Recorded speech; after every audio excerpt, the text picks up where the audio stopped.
हातीला हात लावायचा होता. हातीला मला काय असं करतोयस तू? खूप मोठी एक्साइटमेंट घेऊन आम्ही आलो होतो, पण आता आल्यावर कळलंय की हे बंद केलेलं आहे. इथे होममेड वाईन्स आहेत आणि बघाल तुम्ही स्टार्टिंग 99 बाय 1 गेट 7 फ्री. आपल्या भारत देशात ना कलाकारांची कमी नाही. हे कलाकार बघ ना. मी बोलतो अशा कलाकारांना एक्सपोर्टच केलं पाहिजे.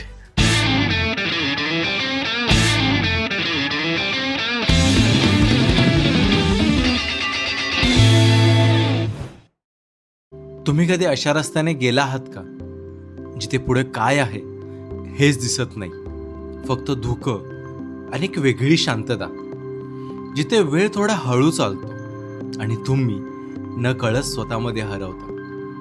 इथल्या हवेत काहीतरी वेगळं आहे. थंड वारा आणि कॉफीच्या फुलांचा हलका सुगंध जो तुमच्यासोबत नेहमी चालत राहतो. लोक याला स्कॉटलँड ऑफ इंडिया देखील म्हणतात, पण खरं नाव आहे कूर्ग. इथल्या प्रत्येक वळणावर एक नवीन व्ह्यू तुमची वाट पाहत असतो. कॉफीच्या बागा, धुक्याने झाकलेले डोंगर आणि शांतता जी फक्त अनुभवावी लागते. आपण डेस्टिनेशन शोधत नसतो, आपण शोधत असतो एक फिलिंग. आणि कूर्ग एक जागा नाही, एक फिलिंग आहे. एकदा आलात तर परत यायचं कारण शोधावं लागत नाही.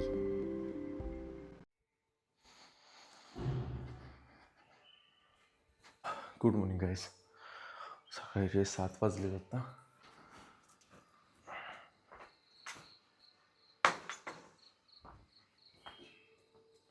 हॅलो. तर आपण हेल्मेट ज्यासाठी आणलं होतं त्याची स्कूटी. तर इथून पुढे आपण जितके दिवस इथे आहेत तितके दिवस आपण या स्कूटीवरती एक्सप्लोर करणार आहे. खरं तर कार मी रेंट करणार होतो, बट कारनी आय डोंट नो आहे की मला तितकी मजा नसते आली फिरायला किंवा एक्सप्लोर करायला की जितकी बाईकवरची आली असते. त्यामुळे मग जास्त विचार न करता कारचा प्लॅन आम्ही ड्रॉप केला आणि मग बाईक हा एक ऑप्शन निवडला आहे. सो कुठून घेतली, काय घेतली, कितीला घेतली, या सगळ्या डिटेल्स तुम्हाला देतो. पहिल्यांदा याला फ्री करतो इथून. आणि फिरायला आम्ही बर्गमॅन घेतले. खरं तर मी ॲक्सेस घेणार होतो, बट यांचं सजेशन होतं की ॲक्सेसपेक्षा तुम्ही 4 दिवस इथे तर तुम्ही बर्गमॅन घ्या, कम्फर्टेबली तुम्ही फिरू शकाल इकडे. सो मग त्यांच्या सजेशनवरती मी बर्गमॅन घेतले. आणि जेव्हा कधी तुम्ही बाईकवर कार रेंट करता सेल्फ ड्राईव्हसाठी, तेव्हा पहिली गोष्ट ती म्हणजे की तुम्ही 360 बाईकवर कार बघून घ्या. जिथे कुठे स्क्रॅच डेंट आले असेल तर ते ऑलरेडी त्यांच्या नजरेस आणून द्या. तर आता वाजले सकाळच्या 10:15. कूर्गमधला आमचा हाचा पहिला दिवस आहे आणि पहिल्याच दिवशी फिरायला आम्ही 10:15 10:30 वाजता बाहेर पडतो. त्याचं कारण असं की हा मुलगा तो सकाळी एक स्कूटी द्यायला आला होता, तर तो स्कूटी एकच घेऊन आला. म्हणजे डिलिव्हरी मी त्याला करायला सांगितली होती आणि तो मला स्कूटी देऊन त्याकडे प्रश्न पडला की यार मी इथून रिटर्न जाणार कसं.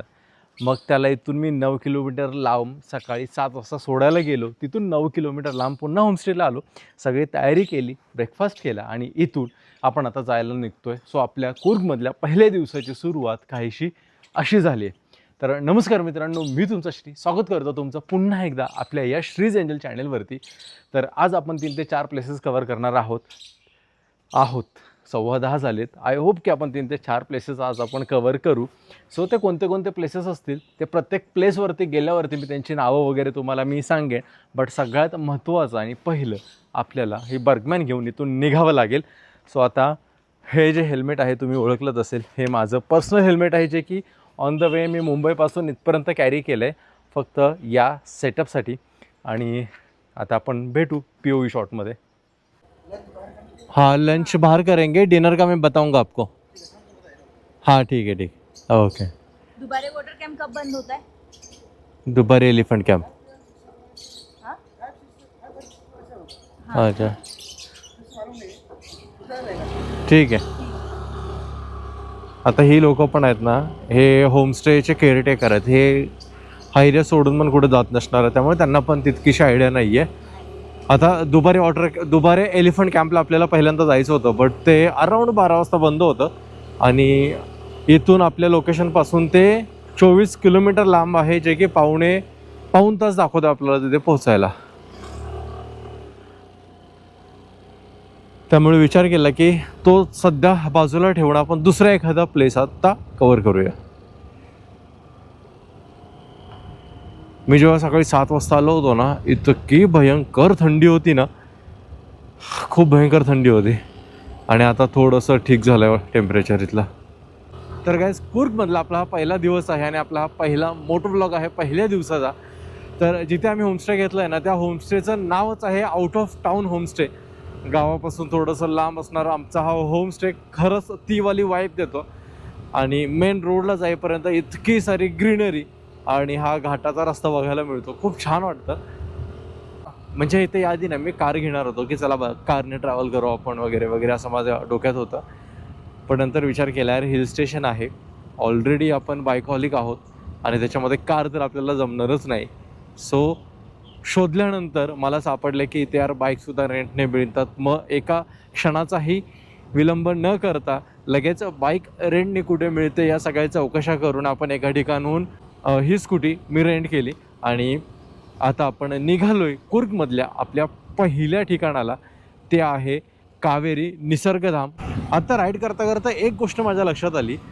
ती गोष्ट अशी की गेल्या वर्षभर माझ्या सर्जरीमुळे मी काय बाईक चालवू शकलो नाही. त्यामुळे ऑब्व्हियसली मोटो व्लॉगिंग किंवा बाईक रायडिंगचे व्हिडिओज तुम्हाला आपल्या चॅनलवरती बघायला नाही मिळाले. पण आता जेव्हा मी इथे स्कूटीवरती राईड करताना एक गोष्ट माझ्या लक्षात आली की यार हे असं सुद्धा तर होऊ शकतं ना. म्हणजे असं नाही की मला घरूनच बाईक घेऊन निघालं पाहिजे. ज्या डेस्टिनेशनला मला जायचं आहे, जिथे जाऊन मला बाईक राईड करायचं आहे, तिथेपर्यंत जर मी पब्लिक ट्रान्सपोर्टनी आलो आणि तिथे जर बाईक रेंट करून जर असं मी एक्सप्लोअर करतोय तर का नाही होऊ शकणार? नक्कीच होऊ शकेल ना.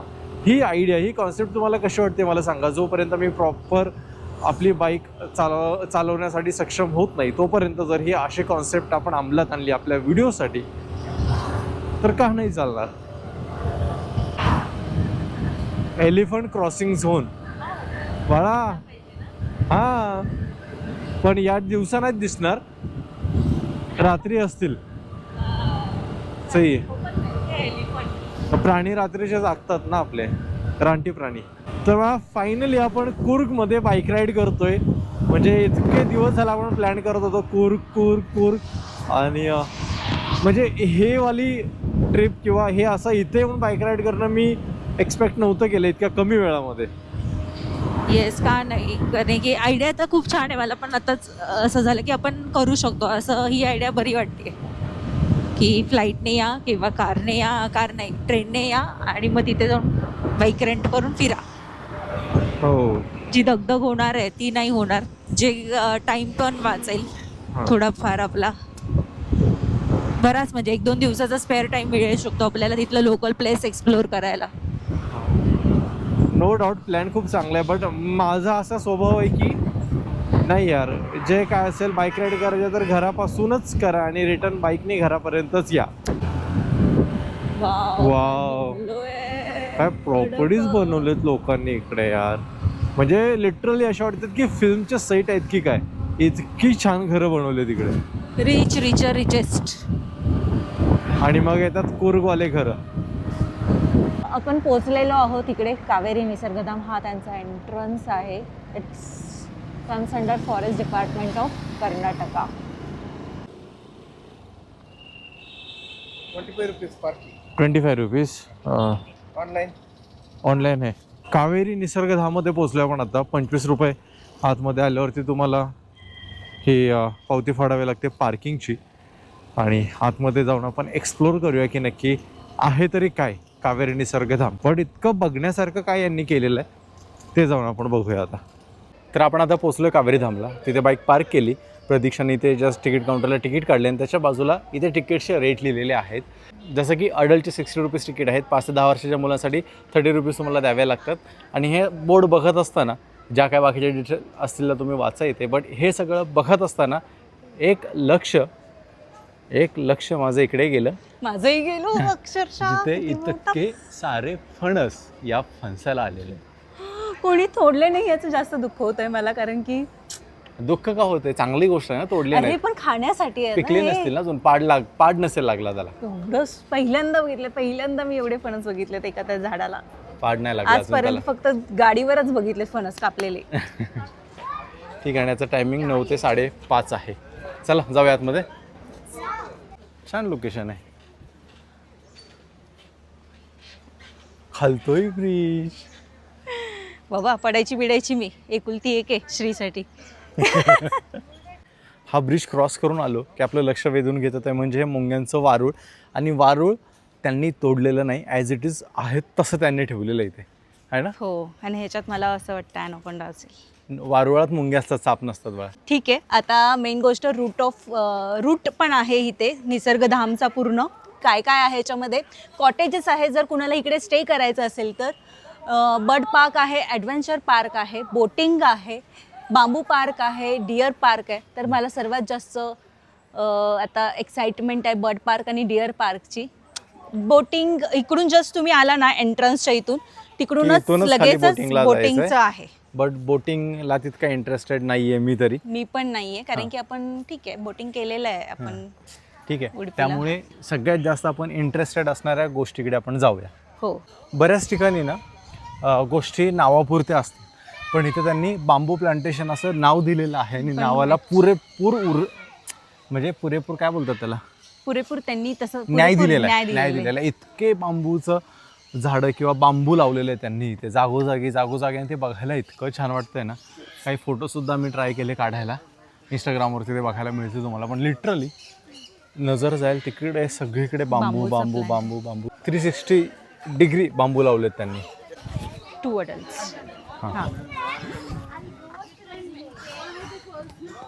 इथे 50 रुपये पर पर्सन एंट्री फी आहे बर्ड पार्कची. डियर पार्क कहाँ पर है? आगे थोड़ा आगे। देखने के लिए मिलेंगे ना डियर? हाँ, दूर दे सकते दूर से देख सकते हैं. हैं। इसे 50 रुपीज़ के फीडिंग इंक्लूडेड है। अरे तुझ्या ह्याच्यात अच्छा, फीड कर सकते हैं उनको? वहाँ पर से हाथ में लगा फीड सकते, फ्री है। बर्ड को? birds. अच्छा, मुझे लगा डियर को. दिया नहीं है, सिर्फ बर्ड्स। हां, अच्छा. तर बर्ड पार्कमध्ये आल्यावरती तुम्हाला जर तो मकाऊ पक्षी आहे तिकडे, आपण पोपडच म्हणूया त्याला, तर त्याला हातात घेण्यासाठी 80 रुपीज तुम्हाला द्यावे लागतात. आणि आम्ही जस्ट आता 80 रुपीजचं एक तिकीट काढलेलं आहे प्रतीक्षेसाठी. हां, कोण आहे का उधर? या एक से टिकट आएगा, हां, बताओ आप उधर जाइए, आते हैं गाइड आते हैं, गाईड आहे का? साथ में फोटो वीडियो करने के लिए। हां, ठीक आहे ठीक आहे. इथे गाईड येईल, मग तो घेऊन जाईल. अच्छा. हां, ओ तिकीट इसका आहे. रिओची आठवण झाली मला. येस. रिओला पहिल्यांदा इतक्या जवळून बघतो.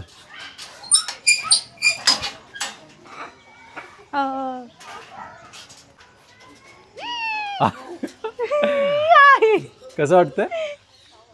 चांगलं वाटतंय तसं. ओ खुजली. चलो चलो कम यार. कसं वाटलं रिओला हातात घेऊन? छान वाटलं, एकदम मस्त वाटलं. नव्हतं की ताई, मला असं वाटलं तो सावतो बिवतो की काय हे करतोय की काय स्क्रॅच बिच करतोय, पण नाही, शांत बसला एकदम. शांत, एकदम शांत. टचवूड बेस्ट आहे. ठीक आहे. 3 ऑफ देम आर बेस्ट. हां, यांचा लाईफ स्पॅन आहे 30 ते 35 वर्ष जगतात ते. इथे लिहिलंय ते वाचून सांगितलं. मी म्हटलं तुला माहिती आहे की काय, ओरिजिन ब्राझील. हा, मग रिओ मूवी बघितलाय तू? बघितला असेल ना? ऑफकोर्स. मग त्याच्यामध्ये देखील हाच आहे, तो देखील ब्राझीलचाच आहे. Macau, blue and gold. हां, तुम्ही जर रिओ मूवी बघितला नसेल तर एकदा नक्की बघा. आउटस्टँडिंग ॲनिमेटेड मूवी आहे.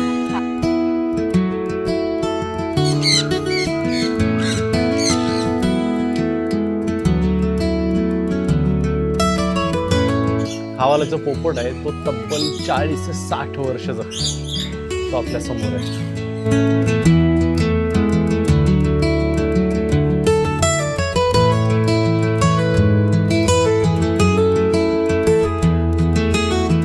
या पार्कमध्ये एक गोष्ट बघायला मी सगळ्यात जास्त एक्सायटेड होतो. ती गोष्ट म्हणजे हरणं. त्यांची पण काय? शिंग अशी मोठीच्या मोठी, क्या बातच आहे. काय सुंदर दिसते.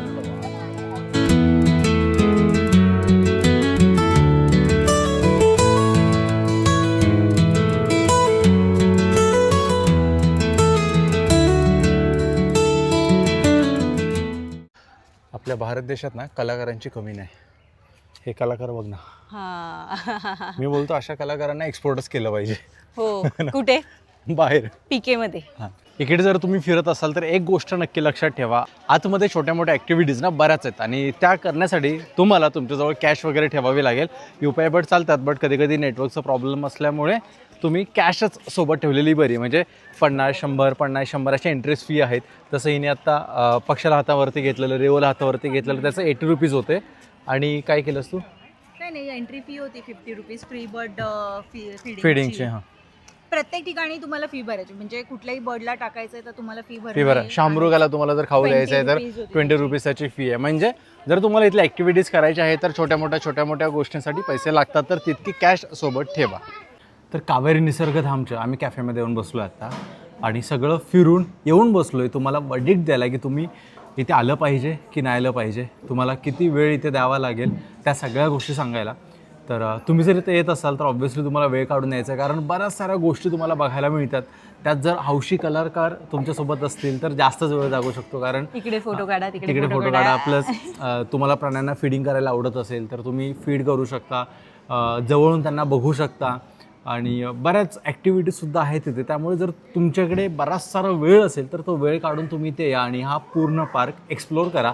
आणि मस्ट विजिटमध्ये आम्ही याला धरतो, त्यामुळे तुम्ही इकडे आला तर व्हिजिट करू शकता. तर काय आता दुपारचे वाजलेत 1:45. आम्ही आता कावेरी निसर्गधाम बघून निघालो आहे. पुढे गोल्डन टेम्पल मॉनेस्ट्री आहे ती बघायला. आणि खूप लोकांकडून ऐकलं होतं की मी बघण्यासारखी आहे, बुद्धांच्या खूप छान मूर्त्या देखील आहेत तिथे. आणि तेच बघायला आपण कावेरी निसर्गधामपासून गोल्डन मॉनेस्ट्रीकडे निघालो आहे. बट आत्ता दुपारच्या ऑलमोस्ट 2 वाजलेत आणि सध्याचं टेम्परेचर इथलं 30 व्हायचं आहे. एप्रिल महिन्यामध्ये आम्ही इथे ट्रॅव्हल करतो आहे, पण सकाळी आणि संध्याकाळी ते बऱ्यापैकी थंडी आहे आणि दुपारी खूपच जास्त ऊन आहे. आणि आम्ही 4 दिवस ज्या ज्या स्पॉटवरती फिरणार आहे ना, किंवा आता ज्या ज्या स्पॉटवरती आम्ही फिरतो आहे त्या सगळ्या स्पॉटचे लोकेशन्स तुम्हाला आपल्या डिस्क्रिप्शन बॉक्समध्ये बघायला मिळतील. जरी लोकेशन जरी नाही देता आली किंवा नाही सापडले एखाद्या वेळेस लोकेशन, तर तुम्हाला त्या लोकेशनचा ॲड्रेस नक्कीच आपल्या डिस्क्रिप्शन बॉक्समध्ये मिळेल. त्यामुळे तुम्ही जेव्हा व्हिडिओ बघता ना तेव्हा डिस्क्रिप्शन बॉक्स नक्की चेक करा. काहीतरी महत्त्वाची गोष्ट त्या डिस्क्रिप्शन बॉक्समध्ये लिहिलेली असते. No loud music allowed. Golden Temple parking 300 मीटरवर आहे. याचा अर्थ आपण मॉनेस्ट्रीच्या रेडियसमध्ये आलेलो आहे. अरे नो एंट्री फॉर टुरिस्ट. अच्छा, रेसिडेन्शियल आहे की काय? सगळ्या गोष्टीचे पैसे आहेत. इथंच लावू का? ठीक आहे, आम्ही पोहोचलो आता मॉनेस्ट्रीला. मला वाटतं की लडाखला जी आम्ही मॉनेस्ट्री बघितली होती, म्हणजे लडाखमध्ये जी मॉनेस्ट्री बघितली होती त्यानंतर 3-1 वर्षानंतर मी पुन्हा एकदा मॉनेस्ट्री बघतोय आणि ती मॉनेस्ट्री ही आपल्या पाठी आहे. बाहेरून येताना एक छोटंसं गेट लागतं आणि छोटंसं गेट बघून जरासुद्धा अंदाज आपल्याला येत नाही की आतमध्ये इतका मोठा स्पेस असेल, तो देखील ओपन. आता आज जाऊन मॉनेस्ट्री बघूया आपण.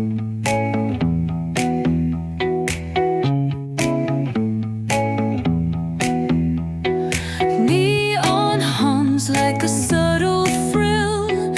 Shadows dance on the windowsill. Concrete dreams in the glow collide. Breathe it in, let the waves decide. आपण आता या मठाच्या हॉलमध्ये बसलो आहे. मठ तर इतका मोठा आहेच आहे आणि त्यातल्या त्यात हा हॉल देखील इतका मोठा आहे ना की असंख्य लोक एका वेळेला या मठाच्या हॉलमध्ये बसू शकतील. आणि या मठामध्ये टोटल 3 मूर्त्या तुम्हाला बघायला मिळतात, ज्या प्रत्येक मूर्तीची हाईट तब्बल 60 फूट इतकी आहे. तर मॉनेस्ट्री बघून झाली आता आमची. आम्ही इथून निघतच होतो तर विचार केला की या प्लेसची सुद्धा एक फायनल वर्डिक्ट तुम्हाला द्यावी की तुम्ही ते आलं पाहिजे की नाही आलं पाहिजे. तर तुम्ही जर आपल्या भागातून येत असाल, आपल्या भागातलेच लोक आपले व्हिडिओ बघतात, तेही सगळे नाहीत बघत म्हणा, पण जी लोक बघतायत आणि तुम्ही जर इकडचा प्लॅन करत असाल तर आपल्या इकडे सहसा मंदिरं खूप जास्त बघायला मिळतात, मॉनेस्ट्री जास्ती बघायला नाही मिळत. आणि तुम्हाला एक वेगळं कल्चर जर बघायचं असेल तर तुम्ही नक्कीच येऊ शकता. इथे तितकासा वेळ नाही लागत आणि खूप छान आहे, शांत प्लेस आहे आणि नवीन काहीतरी बघितल्यासारखं वाटतं. त्यामुळे तुम्ही इकडे येत आहे तर इथे सुद्धा एक व्हिजिट नक्की द्या. थोडंसं वेगळं काहीतरी तुम्हाला बघायला मिळेल. 20 रुपीज सुट्टे काढावे लागतील पार्किंगचे.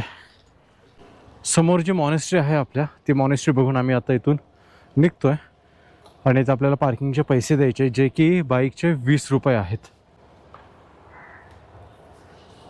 आता इथून आपण निघालोय दुबारे एलिफंट कॅम्पला. तर या मॉनेस्ट्रीपासून ते अराऊंड 19 किलोमीटर आहे आणि जायला अर्धा तास आपल्याला लागतो. मी स्कूटीवरती आता स्कूटीवरती मला अर्धा तास दाखवतोय पोहोचण्यासाठी. आणि काय नाही, ऑल गुड. फक्त एका गोष्टी आम्हाला हैराण केले, ती गोष्ट म्हणजे सूर्यदेव. असं वाटतंय की आमच्या शरीरातलं पाणी अक्षरशः कोणीतरी पिळून बाहेर काढले की काय. ऍड होती माहिती डर्मिकोलची. हां, तो सूर्य स्ट्रॉ नी पाणी शोषून घेतो तसंच वाटतं अक्षरशः. आता मॉनेस्ट्रीमध्ये असताना मराठी आवाज कानावरती पडला. तो बराच वेळ ते फिरत होते, आम्ही फिरत होते. बट शेवटी न राहून मी गेलो त्यांच्याकडे आणि बोलू लागलो त्यांच्याशी. तर लकीली ते आपल्या साईडचेच निघाले, कोल्हापूरचे होते आणि मी साताराचा. तर भेटून बोलून छान वाटतं. जेव्हा आपल्या महाराष्ट्रापासून इतक्या लांब मराठी माणसं भेटतात ना, तेव्हा त्या माणसाबद्दलची आपुलकी आणि भेटण्याचा उत्साह काही वेगळाच असतो. आणि माझा तर कायम शिगेला भेटलेला असतो. बाहेर असं कोणी मराठी माणूस मला भेटलाही म्हणजे जाऊन असं स्वतःहून बोलायला पण कधी मला कमीपणा वाटत नाही. या ठिकाणी तुम्हाला खाण्याच्या बाबतीत कसलीही गैरसोय होणार नाही, कारण इथे पावली कॅफे आहे, कॅफे कल्चर आहे इकडे. त्यामुळे नुसते तुम्हाला कॅफे बघायला मिळतील. आणि त्यातल्या त्यात रेस्टॉरंट देखील खूप सारे आहेत. म्हणजे इथली ट्रेडिशनल जे नॉनव्हेजमध्ये पकडलं जातं ते पोर्क खूप जास्त खातात ती लोकं. बट मला असं वाटलं होतं की थोडंसं व्हेजसाठी प्रॉब्लेम होईल, कारण प्रत्यक्षात प्युअर व्हेजिटेरियन आहे. पण आता जेवढं मी मार्केट फिरलो आहे तर त्यामध्ये बघता प्युअर व्हेज रेस्टॉरंट देखील इथे बरेचसेच आहेत. आणि त्यातल्याच प्युअर व्हेज रेस्टॉरंटमध्ये आज आम्ही जेवलो, जे की जेवण एकदमच उत्तम होतं तिथलं. प्रत्येक ठिकाणी पार्किंग आहे इथे.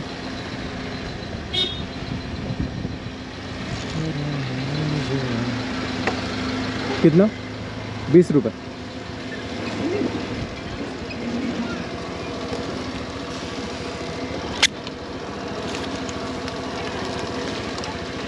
कितने बजे चालू होगा एलिफेंट कैंप?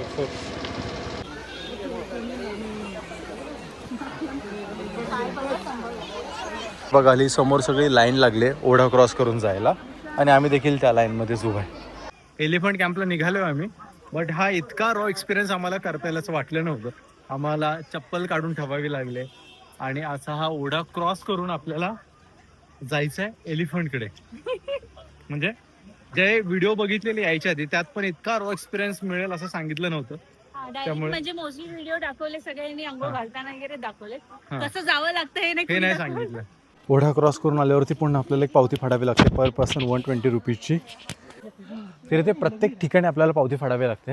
जशी या कॅम्पमध्ये येताना आपण पार्किंगची पावती फाडली, त्यानंतर आपण एक ओढा क्रॉस करून आलो, या नदी क्रॉस करून आलो, त्यानंतर आपल्याला या एलिफंट कॅम्पची पावती फाडावी लागते. पर पर्सन 120 रुपीज आहेत. जर तुम्ही गव्हर्नमेंट हॉलिडे दिवशी आला तर पर पर्सन 140 रुपीज आपल्याला द्यावे लागतात. असे 240 रुपये देऊन आम्ही आतमध्ये एंट्री केली आणि आपल्याला दर्शन झालेलं आहे. काय साईज आहे बघ ना.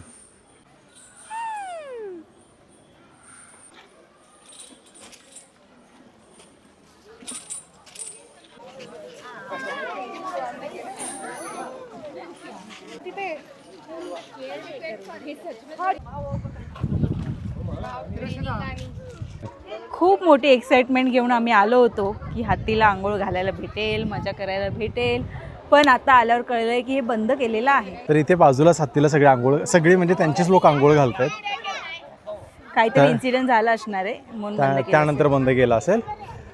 बट तिथून आम्ही तो ओढा की नदीच असावी, ही नदी क्रॉस करून आम्ही इथपर्यंत आलो.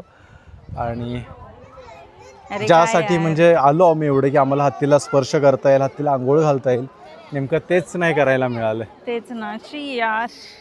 म्हणजे आम्ही लोकांचे व्हिडिओज बघून आलो होतो, ज्यामुळे आमच्यामध्ये देखील एक्साइटमेंट खूप जास्त शिगेला पोचले होते. आमचे एक्साइटमेंट की बाबा हत्तीला हात लावायला भेटेल, असा आंघोळ घालायला भेटेल, आंघोळ घालायला भेटेल. पण कशाचं काय, आता पुढे कदाचित आम्हाला फीडिंग करायला मिळेल, आपण त्याला चारा तरी देऊन येऊ. Romance romance is on.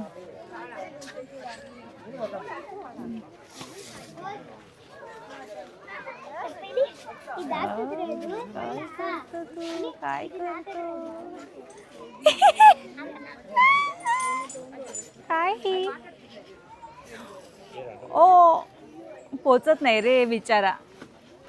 तर प्रतीक्षा ब्लेसिंग घेते.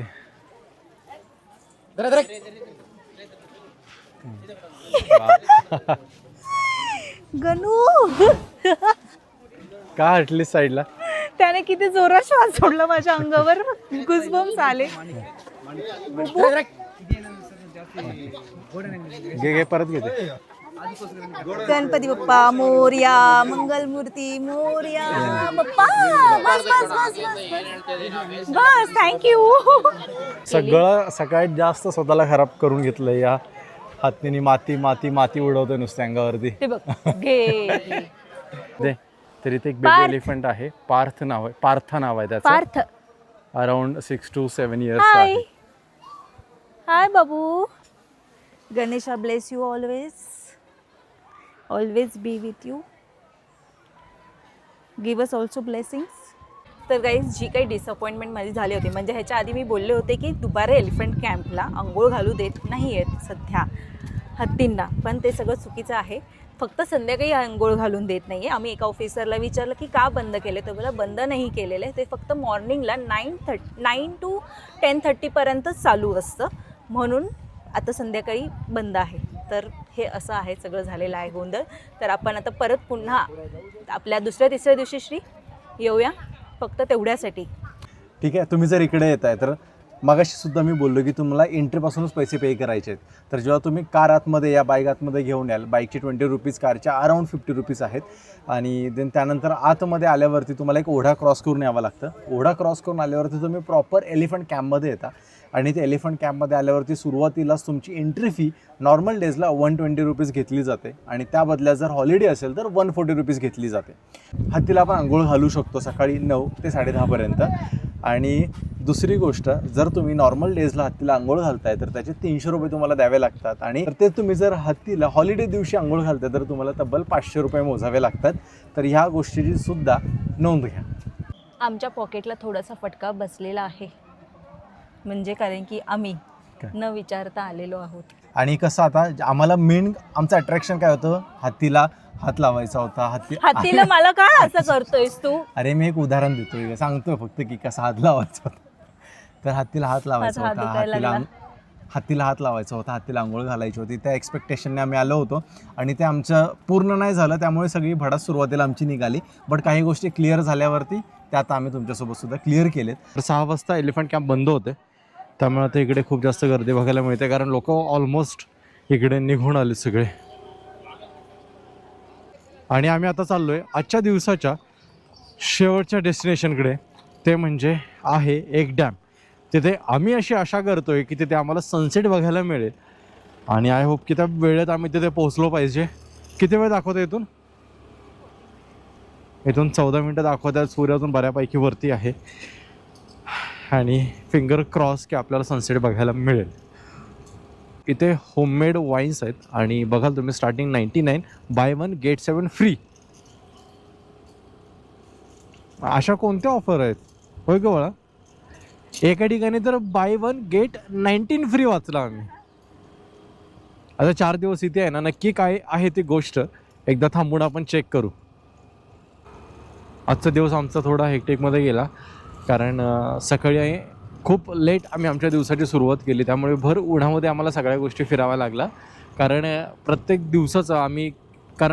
दिवशी कोणते कोणते स्पॉट फिरायचे आम्ही ही सगळी आयटनरी बनवले. त्यामुळे आजच्या दिवसामध्ये ते सगळे स्पॉट आम्हाला कवर करायचे होते, नाही तर नेक्स्ट डे त्या स्पॉटचा आमच्यावरती लोड आला असता.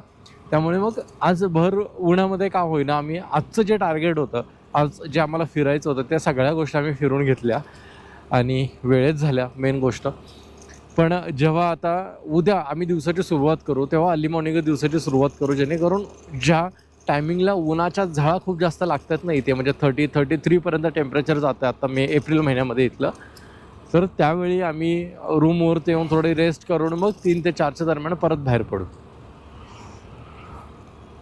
आणि असं नाही की आत्ता ऑफ सीझन आहे किंवा या महिन्यामध्ये लोक येत नाहीत फिरायला इकडे. भर उन्हाळ्यामध्ये लोक याच महिन्यामध्ये जास्त फिरायला येतात, याच महिन्यामध्ये जास्त टुरिस्ट इकडे येतात. सीझनल महिना म्हटला तर एप्रिल महिना म्हणतात इकडे, आता जितक्या लोकांना मी विचारलं तितक्या लोकांना. बट विंटरमध्ये सुद्धा बऱ्यापैकी गर्दी असते इकडे, खूप गर्दी असते असं सुद्धा म्हणू शकतो आपण. पण आता या उन्हाळ्यातसुद्धा बऱ्यापैकी गर्दी आहे इथे.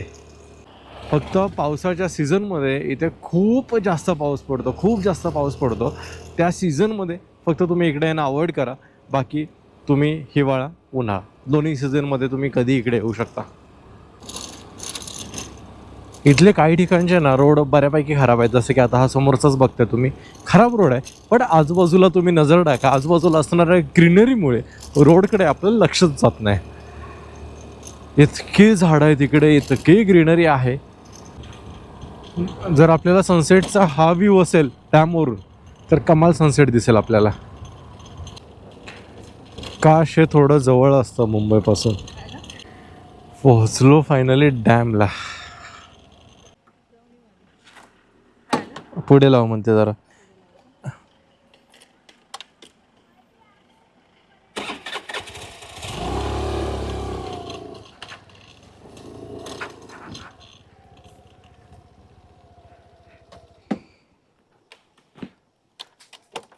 मला असं वाटतं की लँग्वेज बॅरियरमुळे असंच इशारामध्येच बोलावं लागेल आम्हाला.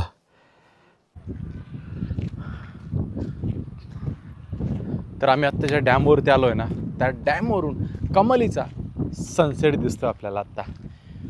तर आता एका ठिकाणी बसून निवांत आपण, कारण सकाळपासून खूप जास्त धावपळ झाली आणि या दिवसाचा शेवट असाच काहीतरी आपल्याला गोड करायचा होता. बसूया इथे. चालेल, तू जिथे बोलशील बस.